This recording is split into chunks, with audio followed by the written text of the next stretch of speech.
दादा, तुम्ही मला मुलासारखं वाढविलत. नंदा हाच माझा आनंद असं नेहमी म्हणत आलात.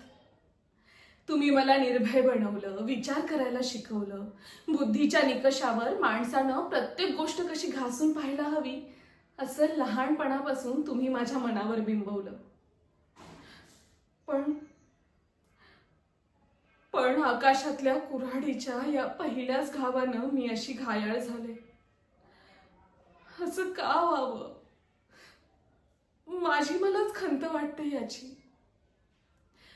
गेले 3-4 महिने मी या प्रश्नाचा विचार करीत आहे. मला वाटतं पुस्तकांच्या विशाल, सुंदर पण स्वप्नाळू जगात मी वाढले. सुखवस्तू पांढरपेशांच्या टिचभर जगात मी वावरले.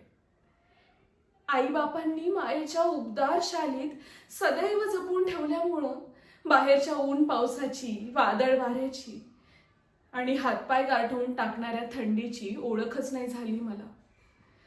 मग त्यांच्याशी झगडण्याचं बळ अंगी कसं यावं?